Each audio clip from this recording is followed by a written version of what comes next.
en circunstancias bien federales. Pero se me ocurre esa cosa de los poemas en cielo y meta, un poema que se viera desde lo alto, en oposición a un poema que se viera de abajo para arriba. Ese poema efectivamente se hizo el año 1993, se escribió en el desierto. Yo voy a contar mi paso por el Ministerio de la Pública. Entre las cosas que paré, que después de la dictadura, fue que entré al Ministerio de la Pública. Y de repente me llama el director y me dice: ha llegado el siguiente parte, por lo tanto no te puedes quedar. ¿Sí? Existen antecedentes del poder de su organismo contralor que inhabilita al señor Raúl Zurita Canesa a desempeñarse en la administración pública. Sírvase, por lo tanto, considerar el descarte o, en caso contrario, avisar esta repartición. Era la forma de la vida.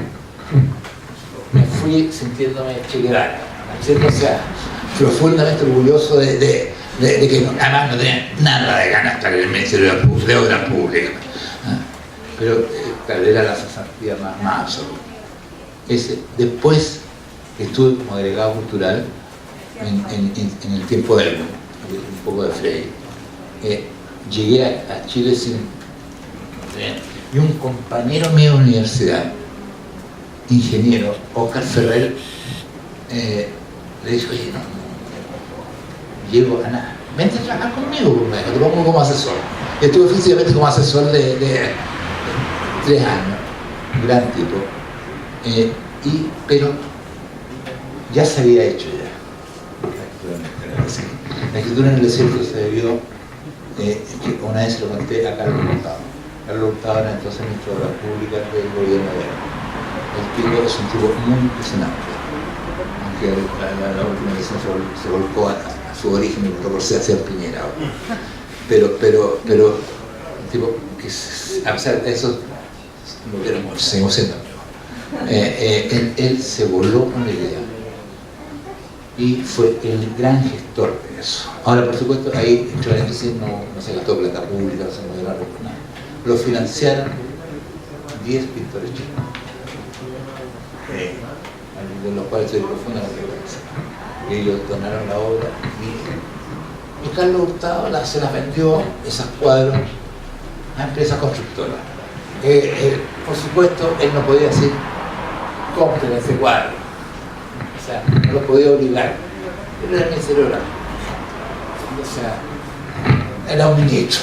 Entonces, esas obras pararon en las oficinas de la inmobiliaria y qué sé yo, ¿verdad? Entonces con eso se financió. Ahora fue algo... No es tu tipografía. Mira, eso me lo hacía. Es la tipografía de los cuadernos hispanoamericanos, de los sílabarios, donde generación de chilenos y latinoamericanos aprendemos. Pipa, pepo, pupa, pepe, fuma, pipa. Entonces, donde todos los niños leían silábicamente. Hoy llegué a mi casa y se querían considerar. Esa era la ¿Lo acantilado, un sueño que partió de eso partió del año 2002. Me imaginé 22 frases sobre los acantilados del norte de Chile. Me lo imaginé para mi emoción, tal vez también para... Es muy difícil hacerlo. Creo que es muy bello, perdón, la referencia. Son 22 verás que se ven solamente desde el mar. Son también los verás. Yo me imagino que lo que veo un ser en sus manos, paso sobre la tierra, termina con finalmente de ver, verás, te verás, termina con y verás no ver y llorarás. Pero es muy difícil. Y lo vimos en el seminario ese, fíjate, o sea, sale más caro que firmar Palma. La gente quiere preguntar.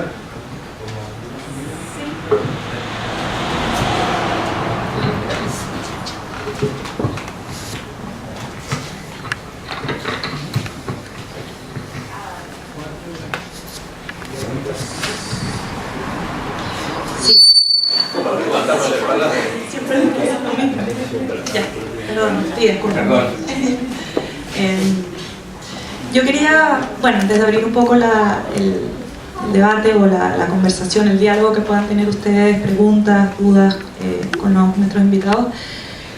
Eso último que estaban conversando sobre estas frases, ¿no? Hablan un poco como el efecto tiempo, ¿no? ¿Cómo funciona eso dentro de tu trabajo, ¿no? Porque digamos que son frases efímeras, ¿verdad? Porque la frase escrita sobre el desierto ya no existe. Quedan solo los registros en este caso y en las frases escritas en el cielo también. Entonces, coméntame un poco sobre ese efecto tiempo, la temporalidad, como la frase que se... En realidad, la frase Hay que subir el volumen. Ya, ok.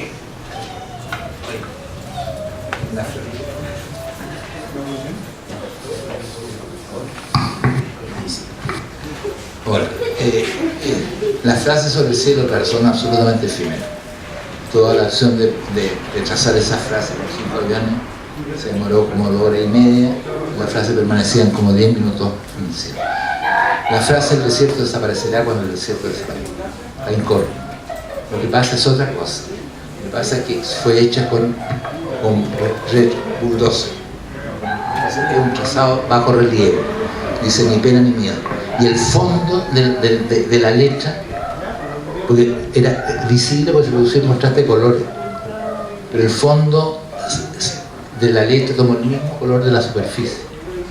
Entonces, la frase está. Lo que pasa es que es mucho más difícil verla. Entonces había que rasparla. ¿Qué es lo que vamos a hacer? Ahora, esa frase va a permanecer, a no ser que haya un cataclismo. Y serán las comunidades las que decidan si quieren que sea visible o que sea invisible. Sí, también quería que, en relación a eso, hay como un tema como de la imposibilidad también, ¿no? Y como de este acto, digamos, monumental, heroico, ¿no? Lo que tú decías, o sea, es una frase que tarda mucho, o sea, el sistema de producción de este lenguaje es muy complejo para lo que dura, o para el tiempo en que podemos quizás apreciarlo, disfrutarlo. Y en el caso de los acantilados también, o sea, es como una obra imposible. O sea, yo creo que la belleza de ese trabajo radica en su misma imposibilidad. Yo he tratado de consolarme con eso. Digo, bueno, si no se hace, si no me alcanza, a los 63 años, no quiero ponerme melodramático, pero la hipótesis de la muerte es una hipótesis realista. No deja de ser absolutamente alucinante haber sido finalmente el único que las vio dentro de su cabeza. Quedarse con un arroz mundo, que se apague con...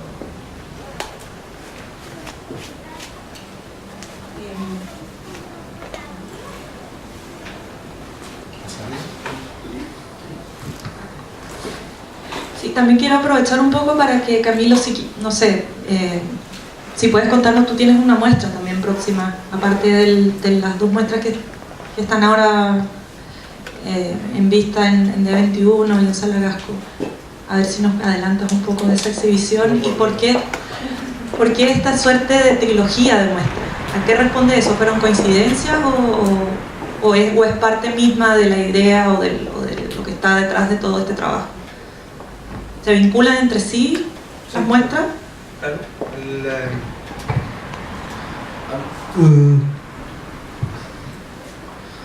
Me pasó que tenía 3 muestras individuales y me pareció importante como unirlas, que me pareció importante armar un solo proyecto. Este año se cumplían 40 años del golpe militar. Va por primera vez por Chile, va a la Bienal de Venecia Alfredo Villar, que según entiendo, no tengo la certeza de que vaya a hacer algo vinculado a eso. Me parece que es como un artista mayor. El 2003, cuando yo estaba en Matucana 100, juré cuando se cumplían 30 años del golpe militar, juré un proyecto de Gonzalo Díaz que se llamaba Rúbrica, que fue una obra también que duró 10 días, que se abrió, estuvo abierta 240 horas, que era todo rojo. Entonces había varias cosas que a mí me parecían importantes. Creo que voy a hacer una cita. Yo filmé o grabé el Estadio Nacional el 11 de septiembre del 2009, que fue el 11 de septiembre último antes de que el estadio se renovara, se cambiara. La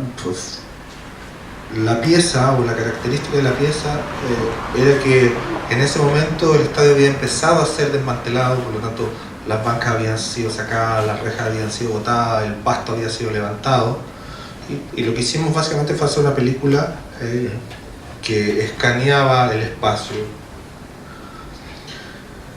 Yo hice esa obra y después hice otra obra sobre el Museo de la Solidaridad en relación a la historia del museo y una pieza de Frank Stella. He hecho varias obras sobre tratar de mirarnos, de mirarnos nosotros, pero la situación que me ha pasado es que cuando muestro la obra en Chile, 2, 3 o 4 personas te comentan, amigos cercanos, etcétera, etcétera, pero nunca pasa mucho. Y cuando fui a Estambul me di cuenta de esta especie de necesidad de entender relatos de otros lados. Me di cuenta de que finalmente los artistas de una u otra manera contamos historias, y que contar historias y narrar a través de materiales sensibles y plásticos el lugar desde donde uno viene, de lo que es, de lo que ha constituido tu ADN, y desde ese lugar como miráis el mundo, me pareció importante. Entonces he venido como reflexionando acerca de cómo producir obras que tengan que ver con nosotros y con nuestro contexto actual, pero que me sean pertinentes a mí. Entonces esta especie como de trilogía, una era porque Gasco es una sala que tiene ciertas leyes, que no es una sala que se plantea como objetiva para todos los chilenos, no permite ni comentarios políticos, ni comentarios liberales sexuales o religiosos o nada. Entonces el ejercicio mío ahí fue tratar de hacer una pieza que entrara en el sistema, pero que estallara por dentro, cosa que pasó. Yo di una declaración en el Mercurio y pues salió él, y después me enteré que el gerente general había llamado para averiguar quién había autorizado que este artista hiciera esta obra aquí, pero ya estaba expuesta y no podían desmantelarla o sacarla. Todo. Me parece que ese ejercicio, el ejercicio de insistir y de entrar y de buscar otros accesos para poder poner sobre la mesa discusiones, pero discusiones en plataformas donde se produzca fricción, es lo que me interesa. Entonces, esta especie como de trilogía tiene que ver con ese ejercicio. Ahora, me da la impresión de que la gente o la prensa ha manejado el sistema con una repercusión baja. No porque creo que la obra sea importante en sí misma, sino que me parece preocupante no hablar de lo que nos pasa como país. Me parece preocupante que la Bachelet se postule de nuevo. Está bien, ojalá salga, nos parece increíble, pero me parece preocupante que haya salido Piñera. Me parece preocupante el problema del modelo político en Chile y del modelo ideológico. Me parece preocupante la sociedad que estamos construyendo. Y frente a eso he tenido unas reacciones más viscerales que conceptuales, pero las obras tienen un cierto rigor material, pero estoy ahí. Entiendo esa cosa que tiene Zurita también, que es como esta cosa. No creo que Chile tenga un sustento paradisíaco. O sea, encuentro que es la catástrofe y ahora es la catástrofe bananera nomás, pero es como la catástrofe todo el rato. Lo de Valparaíso se está fraguando, entonces no puedo decir tanto. Y en un espacio donde no vas a tener estas restricciones, obviamente. Claro. Y que vas a poder hacerlo más directamente. Sí, claro. No vas a tener que irte por el lado del escándalo en la prensa. No, en Casa E. La Casa E. Por último, mi última pregunta para entonces abrir la sesión de preguntas y respuestas. No es pregunta, en realidad es un comentario. Quisiera que quizás adelantes también un poco la muestra que están organizando en la Biblioteca Nicanor Parra, y así aprovechamos de invitarlos a todos. La muestra que va a tener Zurita, y de la cual tú has participado como productor. En alguna parte, sí, en Ya. algunas cosas. Se había fijado la inauguración para el 11 de abril, pero hay una convocatoria para la primera marcha de los estudiantes. Por respeto a eso, entiendo, la fecha cambió al 12. Se inaugura el 12 en la Biblioteca Nicanor Parra. Es una exposición de carácter retrospectiva, se llama Escritura Material, que el solo nombre ya está. Yo no participé de la exhibición completamente, solo participé de la pieza que fui el productor general de la pieza que hizo Raúl con Fernando Prats, el artista chileno que fue a la Bienal de Venecia y que vive en Barcelona, que era a propósito de este texto, de estas 22 frases que se llamaban Verás, donde el papel de humo fue filmado con un registro que permitía registrar mucha cantidad de cuadros por segundo, más de lo normal. Saben que el cine tiene 24 cuadros por segundo, pero las cámaras con que filmaron esto, no sé cuánto, creo que eran 120 cuadros por segundo, es decir, se podía captar todo, fue filmado y en papeles de humo Raúl a mano alzada escribió las 22 frases que componían el poema, luego se montó una jaula o una reja y luego se liberaron 4 palomas que también entró a la reja Fernando, y que adentro las palomas volaban y como todo era escrito en papel con humo, iban borrando la frase y se iba desapareciendo. Eso es una pieza mural en papel hecha y un documento audiovisual muy impresionante dirigido por Enrique Sting, con audio directo y donde se recita el poema. Yo estuve a cargo de eso y es como la pieza principal, ¿no?, de la pieza retrospectiva, pero también hay documentos de todas las otras piezas de la escritura en Nueva York, etc. Entonces ahí dejo a Raúl a que nos dé el adelanto.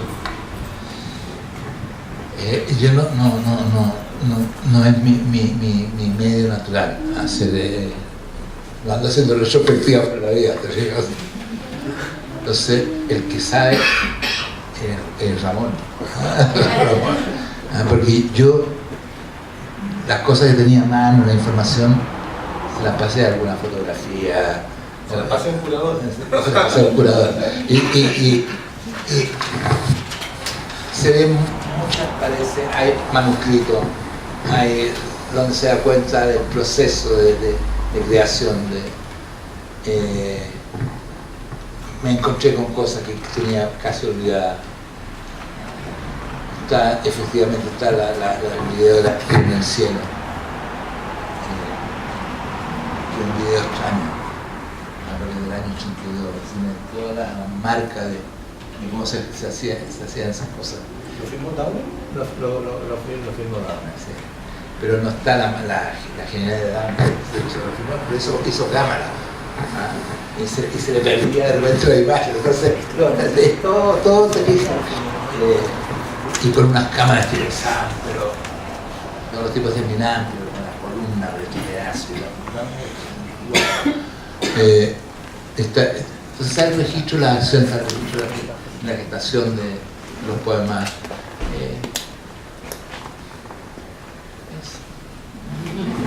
Oye, espérate una pregunta. Hablemos de Downing. ¿Qué opinas de Downing?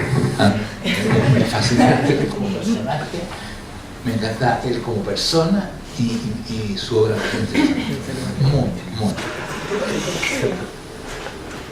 Porque, o sea, la gente del mundo de la cultura sabe perfectamente quién es Downing, pero a nivel masivo no se sabe y lo encuentro tan relevante. ¿Por qué pasa eso? Yo creo que, a veces surgen cosas que por un tiempo bacanamos. Y creo que la figura de Hart, no porque él lo quiera, ¿sí?, ha invisibilizado otras cosas que son tan importantes como la de Hart. Y creo que Juan Downing pero nunca fue muy conocido, igual, por eso fue a Nueva York, pero él tiene una de las imágenes más impresionantes que uno pueda ver del arte de los que es la foto del Yanomami con la cámara filmadora. O sea, es un tipo que que reflexionó sobre los lenguajes de la pintura, que reflexionó sobre la historia del arte, reflexionó sobre lo que se puede hacer por cultura occidental. De su obra, a mí en lo personal me maravilla y creo que fue además un pionero. Otra pregunta. Dávila, por favor. Dávila lo conocí muy poco. Pero la acción que hiciste en el cuadro de Dávila. Le voy a hablar primero de Dávila. Era un pintor que también expuso en esa galería chiquitita de Calo, donde salen los cuadros de Altamirano. Y era un tipo de una fuerza. O sea, todo lo que uno podía decir contra la pintura, ahí estaba desmentido. ¿Sí? O sea, era la pintura, el cuadro, con toda la potencia que tienen 2000 años de pintura. ¿Sí? Era absolutamente fuerte, subversivo, incorporar a los personajes locales. Y en ese momento, el año 1979, era realmente tremendo. Él nunca volvió no le hizo ni siquiera. Después se hizo más famoso por el Simón Bolívar, aproximó un Simón Bolívar travestido y causó mucho escándalo y hubieron notas diplomáticas. Sí, pero no tenía la fuerza de esa exposición. Entonces era un mundo muy intelectualizado, entre comillas. Entonces se formó una mesa redonda en que iban, por supuesto, a analizar esta obra de Dávila. Estaba la infaltable Nelly Richard, con la que no nos teníamos ninguna simpatía. Estaba Patricio Marchán, que era un filósofo. Unos cuantos, ese era amigo mío. Y unos cuantos personajes de donde iban a reproducir las criteras, los lacanes, entonces el discurso, ese discurso que es la nada, porque el problema no es que sea, el problema es que llegan las respuestas, pero no las preguntas. Entonces, los teóricos franceses en última instancia están respondiendo al problema de su lengua, de su cultura, una cultura que tenía Pascal, la de Descartes. Entonces, pero llegan transformados aquí. Bueno, entonces lo único que hacen con eso es quitarle todo su poder subversivo. Unas obras como esta tienen que tener respuestas gestuales, porque son modelos pequeños de una respuesta que finalmente puede significar la subversión de la sociedad entera. Entonces ahí viene el gesto de la masturbación, pero no fue en público. Lo que se mostró en una foto. Hay gran escándalo porque partió alguien partió con una de las fotos a la tercera. Entonces al otro día era el titular, poetas se masturban en exposición porno. Ese era el titular de la tercera. Y la Yolanda Montesinos despochicando, no, fue impresentable. Y llegué a la única pega que me había conseguido con mucho esfuerzo, donde me esperaba un sobre azul más grande que entonces, pero fue eso. Y todavía sigo creyendo que en última instancia la respuesta a la obra de arte en teoría contienen si hay una respuesta gestual, también la sociedad puede responder gestualmente. Es un modelo pequeño de lo que podría significar una revolución.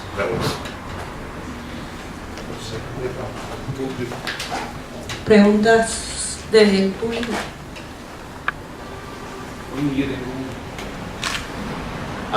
Los he escuchado a ambos hablar pre-post dictadura. Mi nombre es Felipe Reyes, yo tengo 47 años, por lo tanto para el golpe tenía 7 años. Bueno, yo pienso que todos los que vivieron ese momento, todos tienen una historia. La pregunta es la siguiente. ¿Qué pasó con los valores que tenía la sociedad chilena en torno a diferentes ámbitos de la vida ya que pienso era más comunitaria. Con la dictadura y los valores del consumo, esto de no poder confiar en nadie porque básicamente había alguien que hablaba de ti y te dan un sobre azul en el MOB, o porque tú te diste cuenta que naciste, digamos, en un lugar donde yo hubiera dado gracias por haber tenido esta oportunidad en esa época, ¿cierto? De haber tenido una charla así. ¿Qué pasó con esos valores? ¿Qué pasó? Y no le quiero echar solamente la culpa a la dictadura, sino que quiero tratar de ser un poco objetivo en términos de que recuperamos la democracia, todos felices, y como que no pasó nada con los valores en democracia, porque se siguió fomentando el consumismo.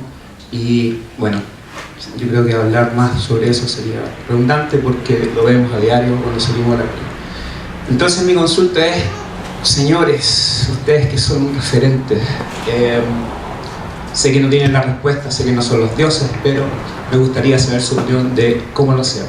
¿Cuál es el cambio que tiene que tener cada uno para enfrentar la mierda que estamos viviendo? Yo tengo una respuesta y soy Dios. Me pasaste. Solo los dioses lo saben. Hay un par de cosas.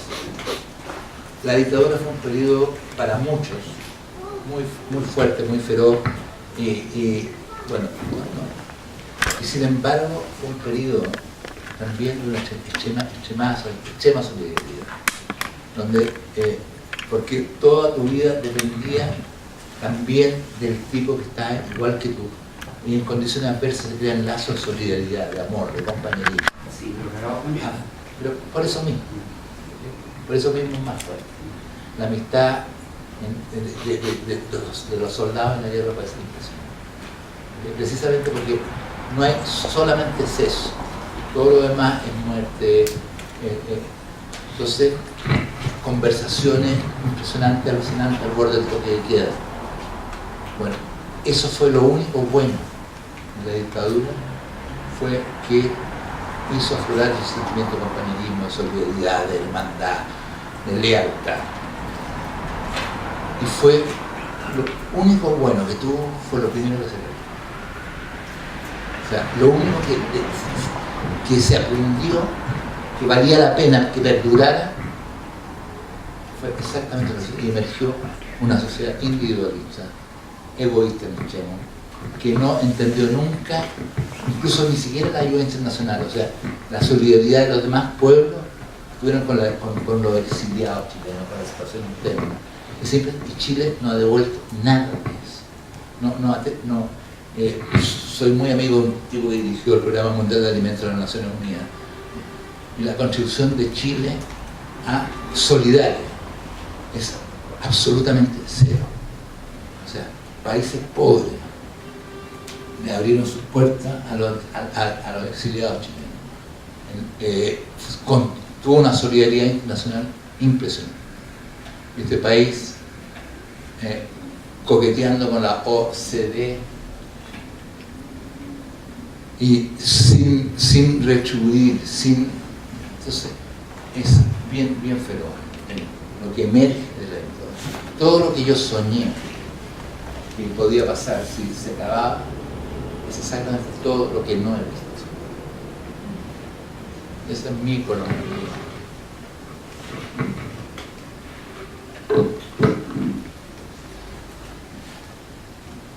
¿Alguna otra pregunta, inquietud, comentario? No tenemos mucho frío ya. Bueno, siendo así, llegada la hora. Justo tiempo. Oye, gracias a los dos. Quería que siguiéramos con la conversación el hilo que tuvo al principio y cómo se pasó de un ambiente donde cómo iban, cómo venían, a otro donde Camilo lo llamaba, ¿no? El capitalismo hipnótico, nebuloso, algunas cosas así. Y es verdad, como que tú lo sabrás mejor que yo, Raúl, que Héctor Hernández hablaba de la hiperdictadura y cómo esos mecanismos adquieren otra forma. Y eso me llevó como a lo que mencionaban de la poesía intimista, en el sentido de que hay como un vuelco hacia lo místico y tenía mucho orientalismo también, pero de cierta manera como la lucha ya no es física, sino como psíquica, espiritual. También me da la sensación de que muchas acciones artísticas y creativas en general se comienzan a repensar, ¿no? Y como que se empiezan a ir para adentro, y ahí entra mucho como Patricio Marchand, con toda la cuestión del psicoanálisis, y como yo creo que también tiene que ver como con un cambio que se tiene que ver más con este ciclo, que realmente los seres comienzan a repensarse y se vuelcan hacia sí mismos y hacen estas obras intimistas, como que yo también creo que hay joya en eso, entre medio. Pero no sé si les parece que es un cambio también como esperable en la época en la que estamos viendo, con estas características que ustedes mencionaron.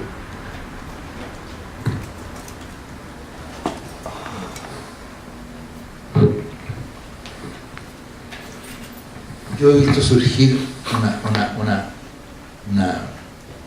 fuerza poética, por así decirlo, súper impresionante, de jóvenes que se adelantan a los movimientos estudiantiles, que dan cuenta de todo lo que había detrás y debajo de estos jaguares chilenos, ¿te fijas? Esos fueron precisamente Héctor Hernández, Pablo Paredes, Felipe Ruiz, Diego Ramírez Gajardo, Pablo Lavarga, Gladys González, las poetas de una fuerza. Y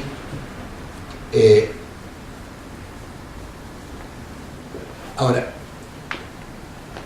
creo que en los nuevos jóvenes,